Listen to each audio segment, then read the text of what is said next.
Brace B to God. கர்த்தருடைய நாமம் மகிமைப்படுவதாக. எங்களை அதிகமாய் நேசிக்கிற எங்கள் அன்பின் பரமத்தா ஒப்பனே, இந்த கிருபையான கர்த்தாவே, காலை விளைக்காய் மக்கள் நாங்கள் நன்றி செலுத்துகிறோம்.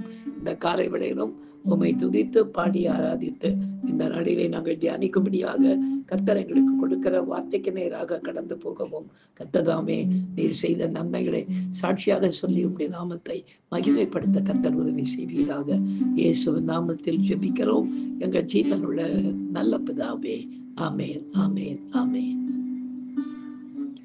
இயேசு அழைக்கிறார்,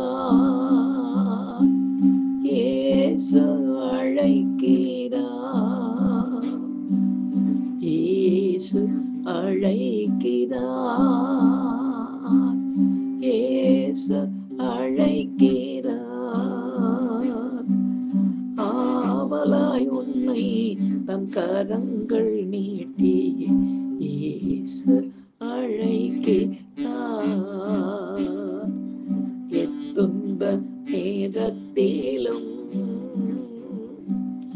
ஆறுதல் உனக்களிப்பார். எத்துன்ப நேரத்திலும் ஆறுதல் உனக்களிப்பார். யாராயிருந்தாலும் வேதங்கள் இன்றியே கிருபையாய் அன்பை அளித்திடவே.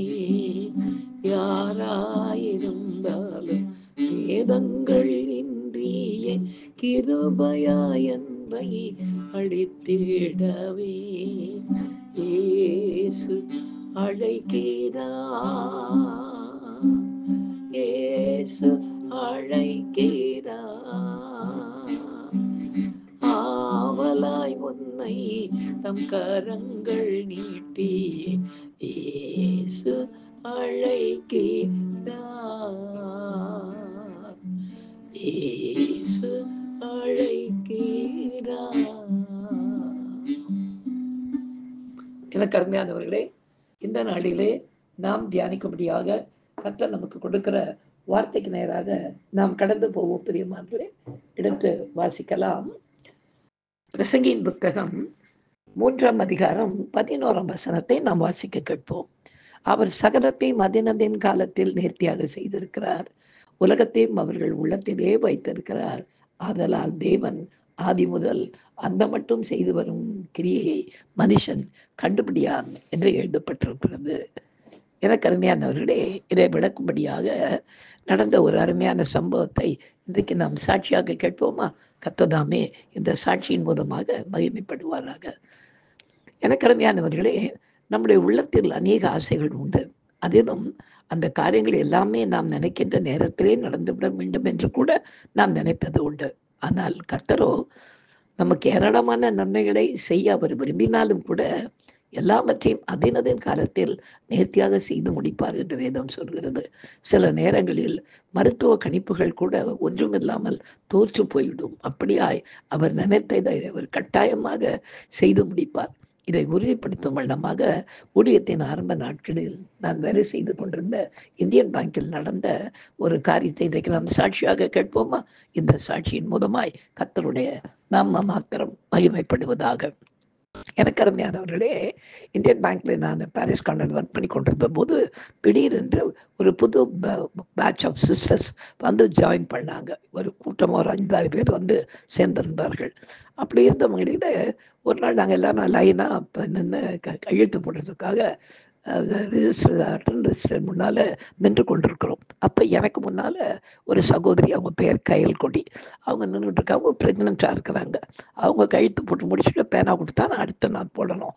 அப்படி அவங்க அங்கே மேலே ரெஜிஸ்டரில் கையெழுத்து போடும்போது எனக்கு ஆண்டவர் சொன்னார், அவங்களுக்கு இன்னைக்கு டெலிவரி சொல்லிவிடு அப்படின்னு சொன்னார் ஆண்டவர். எனக்கு ஒரு மாதிரி பயம் ஆயிடுச்சுனாட்டா, இது ஏன்னா இது பெண்கள் சமாச்சாரம், இதை போய் நம்ம சொல்லிட்டு என்னென்னு தெரியாமல் அவங்க வந்திருக்காங்க வேற. அப்படின்னா டெலிவரின்னு சொல்லியிருந்தா அவளுக்கு மெடிக்கல் ரிப்போர்ட்டு வந்திருக்கும், அதன்படி அவங்க வீட்டில் ரெஸ்ட்டில் இருந்திருப்பாங்க. இப்போ ஆஃபீஸ் வந்திருக்க நேரத்தில் ஆண்டவர் இன்னைக்கு டெலிவரின்னு சொல்கிறாரு, இது எப்படின்னு யோசிச்சுக்கிட்டே இருந்து நான் அவங்கள்ட்ட இருந்து பேனா வாங்கின உடனே, அம்மா நான் உங்கள்கிட்ட ஒன்று சொல்லலாமா அப்படின்னேன். உடனே அவங்க சொன்னாங்க, சொல்லுங்க லெவலண்டியன் அப்படின்னாங்க. எனக்கு உங்களுக்கு டெலிவரின்னு ஆண்டவர் சொல்கிறாரும்மா அப்படின்னு. அவங்க ஒரு மாதிரி பயந்துட்டாங்க, வேர்த்து கொட்ட ஆரம்பிச்சிருச்சு அவங்களுக்கு. அப்படியா அப்படின்னு சொல்லிட்டு உடனே க்யூலேருந்து அந்த லைன்லேருந்து மேலே போயிட்டாங்க. மேலே லேடிஸ் வந்து போன உடனே இதை குறித்து ஒரு பெரிய டிஸ்கஷன் ஆரம்பமாக இருக்குது. ஐயோ என்னது இந்த லெவலண்டியன் இந்த மாதிரி இஷ்டம் போது எதையாவது சொல்லிகிட்டு இருக்காரு அப்படின்னு சொல்லிட்டு, அப்போ அவங்க சொல்லிட்டுருக்காங்க, விட்டுருங்க பரவாயில்ல பார்க்கலாம் அப்படின்னு சொல்லிட்டு விட்டுட்டாங்க. நான் அந்த சீட்டில் வந்து உட்காந்துட்டேன். அது கூட ஒரு 2 ஜென்ஸ் வந்து, டேய் உனக்கு வேறு வேலை இல்லையாடா, ஏன்டா பெண்கள் பொம்பளை பசங்க விஷயத்தெல்லாம் போய் பிரச்சனை பண்ணிக்கிட்டு இருக்கேன்னு.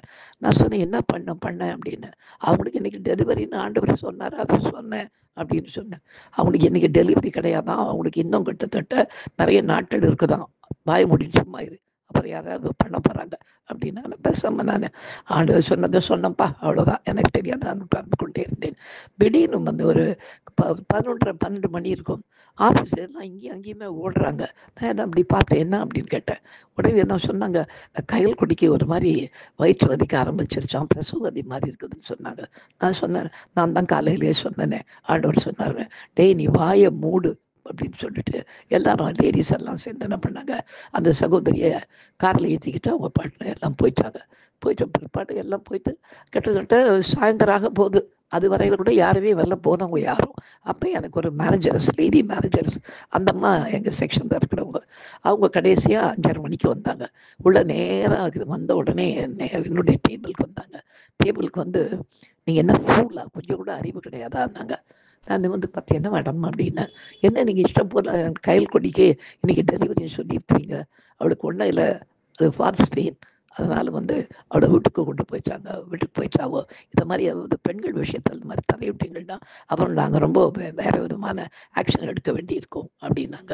நான் சொன்னேன், மேடம் ஆண்டவர் சொன்னதை நான் சொன்னேன், நீங்கள் என்ன மட்டும் முறைச்சிங்கன்னா அது ஒன்றும் தப்பு இல்லை, அது சரியான காரியம் இல்லை மேடம் எனக்கு அப்படின்னேன். உங்களுக்கு சொன்னாலும் அறிவே இருக்காது அப்படின்னு சொல்லிட்டு அவங்க பேசாமல் அவங்க போயிட்டாங்க. பேசாமல் நான் உட்காந்துக்கிட்டு நான் பண்ணி எழுந்து ஆஃபீஸ் முடிஞ்ச உடனே வீட்டுக்கு வந்துட்டேன். மறுநாள் காலை எல்லாரும் பேர் ஆஃபீஸில் உட்காந்துக்கிட்டு இருக்கிறோம். திடீர்னு அங்கே மெயின் டோர் திறக்கப்பட்டு யாரோ ஒரு பிரதர் கையில் ஒரு பெரிய கேக் பாக்ஸ் எடுத்துக்கிட்டு உள்ளே வந்து, இங்கே பிரதர் லெவலண்டியன் யார், பிரதர் லெவலண்டியன் யாருன்னு கேட்குறாரு. என் சீட்லேருந்து எனக்கு கேட்குது அவங்க பேசுறது. அங்கேருந்து வாசல் இருந்தவங்க அவங்க உட்காந்துக்கிட்டு இருக்காரு பாருங்க, சொல்லிட முடியா அவர் தான் அப்படின்னாங்க. அவர் அங்கேருந்து வந்து கிட்ட வந்து என்கிட்ட கொடுத்து சொல்லி, தேங்க்யூ பிரதர் அப்படின்னு. என்ன அப்படின்னு சொன்னேன்.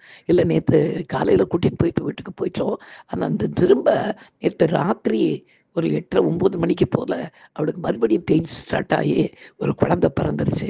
அதனால் இந்த கேக் பாக்ஸை எல்லாருக்கும் கொடுக்க சொல்லி உங்கள் கையில் கொடுக்க சொன்னாங்க அப்படின்னு சொல்லி கொடுத்தாங்க.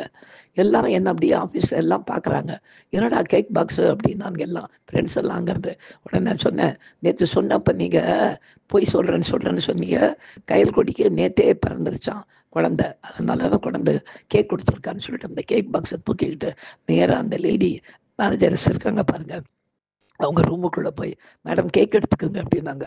அங்கே நிமிந்து என்னை பார்த்துட்டு சிரிச்சுக்கிட்டே, ஏன்னா பைத்தியத்துக்கு இன்றைக்கி பிறந்த நாளா அப்படின்னாங்க அவங்க. நான் சொன்னேன், பைத்தியத்துக்கு பிறந்த நாள் இல்லைம்மா, நேற்று சண்டை போட்டிங்களே, நீங்கள் எல்லாம் வீட்டுக்கு வந்ததுக்கப்புறம் திரும்ப அந்த அம்மாவுக்கு பிரசவ வலி ஆரம்பமாகி கையில் கொடிக்க திரும்ப ஹாஸ்பிட்டலுக்கு கொண்டு போய் நேற்று டெலிவரி முடிஞ்சிருச்சு, குழந்தை பிறந்துருச்சான். ஆண்டவர் சொன்ன மாதிரி நேற்று குழந்தை பிறந்துருச்சு. இன்றைக்கி உங்கள் ஹஸ்பண்டு இந்த கேக் பாக்ஸை கையல் கொடி 11 கொண்டு போய் கொடுங்க, அவர் டிஸ்ட்ரிபியூட் பண்ணுவார் எல்லாருக்கும்னு சொல்லி கொடுத்தாங்களாம். அதனால் முதல்ல உங்களுக்கு தான் கொடுக்குறேன், ஆண்டவர் பொய்லாம் சொல்ல மாட்டார், அவர் சகலத்தையும் அதன் காலத்தில் நேர்த்தியாக செய்திருக்கிறார்னு பைபிளில் இருக்கு. அவருக்கு தெரியும், பிள்ளைகள் அவர் கொடுக்குற சுதந்திரம், எடுத்துங்க மேடம் கேக்கு அப்படின்னு. அவங்க எடுத்துகிட்டு என்ன அப்படி உத்து பார்த்தாங்க. வரேன் அப்படின்னு சொல்லிட்டு நான் வெளியே வந்து எல்லாருக்கும் கொடுத்து ஆண்டவருடைய நாமத்தை மகிமைப்படுத்த கர்த்தர் கிருபை செய்தார். பிற்பாடு கொஞ்சம் நாளைக்கு பிற்பாடு அவங்க குடும்பத்தில் எல்லாரும் ஆண்டவரை சொந்த ரட்சகராக ஏற்றுக்கொண்டு ஆண்டவருடைய பிள்ளைகளாய் மாறினார்கள் என்று கேள்விப்பட்டு கர்த்தருக்கு நன்றி செலுத்துவேன். இன்றைக்கு அவங்க கர்த்தருக்கு வைராக்கியமான ஒரு சாட்சியாய் வாழ்ந்து கொண்டிருக்கிறாங்க. கர்த்தருடைய நாமம் மாத்திரம் இந்த சாட்சியின் மூலமாய் மகிமைப்படுவதாக. ஜெபிக்கலாம். எங்களை அதிகமாய் நேசிக்கிற எங்களத்தின் பரம தகப்பனே, இந்த கிருபையான விடைக்காய் உமக்கு நாங்கள் நன்றி செலுத்துகிறோம், மகிமைப்படுத்துகிறோம் ராஜா. அவர் சகலத்தையும் அதின் காலத்தில் நேர்த்தியாக செய்திருக்கிறார் என்ற வார்த்தையின்படியாக என் தெய்வம் தாம் எங்கள் வாழ்க்கையிலே என்னென்ன நன்மைகளை செய்ய வேண்டும் என்று நீர் சுத்தம் வைத்திருக்கிறீரோ அதை அதனதன் காலத்தில் உமக்கு சுத்தமான விடைகளை செய்து முடிக்க நீர் போதுமானவராக இருக்கதற்காய் உமக்கு நன்றி. காத்திருந்து பெற்றுக்கொள்ள கர்த்தர்களுக்கு உதவி செய்யுங்க, பெரிய காரியங்களை செய்யும். இயேசுவின் நாமத்தில் ஜெபிக்கிறோம் எங்கள் ஜீவனுள்ள நல்ல பிதாவே, ஆமேன். ஹல்லேலூயா, ஹல்லேலூயா, ஹல்லேலூயா. God bless you. Thank you.